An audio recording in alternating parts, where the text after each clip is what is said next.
Hello दोस्तों, मेरा नाम सना है और मैं मुंबई की रहने वाली हूँ। मैं मुंबई में अपने पति के साथ रहती हूँ। मेरी उम्र 28 साल है और मेरी शादी 25 साल की उम्र में हो गई थी। मेरा रंग गोरा है और मेरा साइज 36-32-36 है। शादी के बाद मैं सिर्फ साड़ी ही पहनती हूँ और अपने शादीशुदा होने के वजह से पूरा श्रृंगार करती हूँ। मेरा ससुराल उत्तर प्रदेश के एक गांव में है।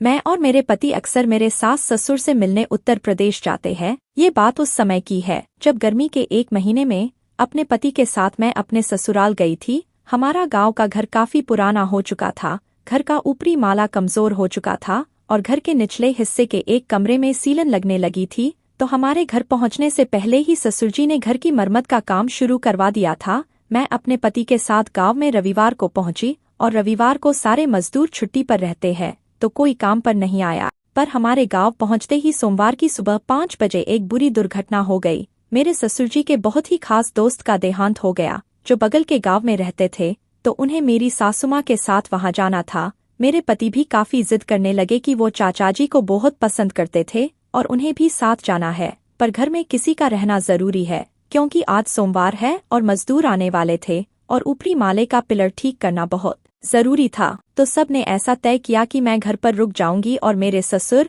सासुमां और पति चाचा जी की अंतिम यात्रा में दूसरे गांव जाएंगे। वो सब लोग सुबह सुबह उस गांव के लिए रवाना हो गए और मुझे बोला कि मजदूरों पर नजर रखना, वो खुद ही आकर अपना काम कर लेंगे। वो ऊपर चढ़ने के लिए पीछे वाली सीढ़ियां इस्तेमाल करते हैं और हम सब आज शाम तक वापस आ जाएंगे। सुबह के कुछ 9 बज रहे थे। मेरे अनुमान के मुताबिक काम करने वाले मजदूर 11 बजे तक आ जाने चाहिए। तो मैं नहाने चली गई और जब मैं नहा ही रही थी तब मुझे मजदूरों की आवाज सुनाई देने लगी। उन्होंने पिछले दरवाजे की सीढ़ी से ऊपर जाकर अपना काम शुरू कर दिया था।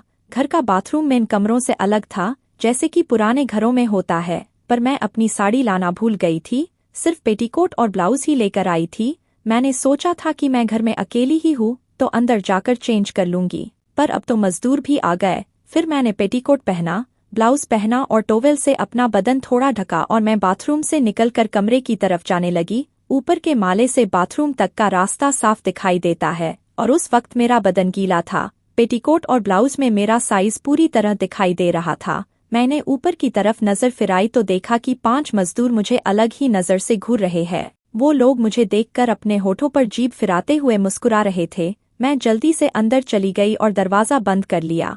फिर मैंने साड़ी पहनी और मैं किचन में जाकर काम करने लगी। मुझे उनकी आवाजें साफ सुनाई दे रही थी। वो 5 मजदूर आपस में बात कर रहे थे कि ये औरत कौन है और ये बला की खूबसूरती इस बुढ़ाऊ के घर क्या कर रही है। तो दूसरा बोला, ये उसकी बहू होगी, शहर की रहने वाली है, देखा नहीं उसका गोरा रंग, गांव की धूप में तो ऐसा गोरा शरीर काला पड़ जाए। इस बात पर मुझे उन सबकी हंसी की आवाज सुनाई दी। फिर एक मजदूर बोला, लगता है आज घर पर कोई नहीं है, सिर्फ बहुरानी है, देखी नहीं क्या उसकी मटकती चाल। तो दूसरा बोला, धीरे बोल, उसे ये सब सुनाई दे रहा होगा। मैं ये बात सुनकर घबरा गई, पर मेरे शरीर में एक हल्का सा करंट जाग उठा। मैंने सोचा कि ये सब मजदूर ऐसे ही होते हैं, कोई तमीज नहीं, तरीका नहीं, इनकी बातों पर ध्यान क्या ही देना।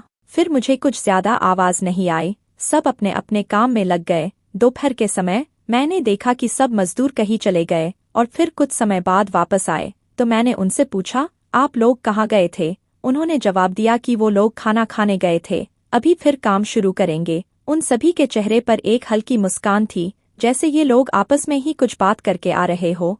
फिर कुछ आधे घंटे बाद एक मजदूर मुझसे पानी मांगने आया। मैं उसे पानी देने के लिए किचन में चली गई। वो कब मेरे पीछे पीछे किचन तक आ गया मुझे पता ही नहीं चला। मैं जैसे ही पानी देने के लिए पीछे मुड़ी तो उसे अपने सामने पाकर डर गई। इतने में उसने मुझे दबोच लिया और मेरा मुंह बंद कर दिया और वो मुझे खींचकर मेरे ही कमरे में ले गया। वहां बाकी के 4 मजदूर पहले से ही मौजूद थे। उन्होंने मेरे मुंह पर पट्टी बांध दी और मुझसे बोले कि देख बहुरानी, तुम्हारी जैसी खूबसूरत औरत हमने पहले कभी नहीं देखी। हम गांव में पता लगाकर आए हैं, तेरे घर वाले शाम तक वापस नहीं आने वाले, तब तक तू हमारी अमानत है। ये बोलते ही उन्होंने मुझे मेरे ही बिस्तर पर लिटा दिया और एक मजदूर ने मेरे दोनों हाथ कस के पकड़ लिए। मजदूर होने के वजह से उन सभी की मसल्स दिखाई दे रही थी, पर धूप में काम कर करके सारे के सारे काले पड़ गए थे। फिर वो लोग मुझे अपने मोटे मोटे हथौड़ों से कूटने लगे। मैं जोर से चीखना चाहती थी, पर मुंह पर पट्टी होने के वजह से कुछ नहीं कर पाई। मैं झटपटाने लगी तो तीसरे मजदूर ने आकर मेरी टांगें पकड़ ली।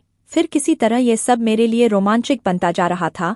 3 घंटे तक सब मजदूरों ने एक एक करके मुझे बड़ी बेहरामी से कूटा। उन लोगों के हथौड़ों की चोट खा खाकर मैं बेहोश हो गई। फिर वो लोग मुझे उसी हालत में छोड़कर चले गए। जब मुझे होश आया तो मैंने अपने मुंह से पट्टी खोली, लेकिन मेरे पति मुझे कभी इस तरह की खुशी नहीं दे पाए। मुझे बस इस बात का डर था कि कहीं ऐसी कुटाई की मुझे लत न लग जाए। सब मजदूर मुझे घर में छोड़कर अपने अपने घर चले गए। शाम को जब मेरे परिवार वाले वापस आए तो मैंने उन्हें कुछ नहीं बताया। अगले दिन वो मजदूर फिर आए और जैसे ही मेरी और उनकी नज़र मिली तो मैं शर्मा गई। फिर दोपहर को जब मेरे ससुरजी और पति किसी काम से बाहर गए तो मैं पानी देने के बहाने उन सभी से मिलने ऊपरी माले पर चली गई, जहां मैं उन सब से फिर कुटी।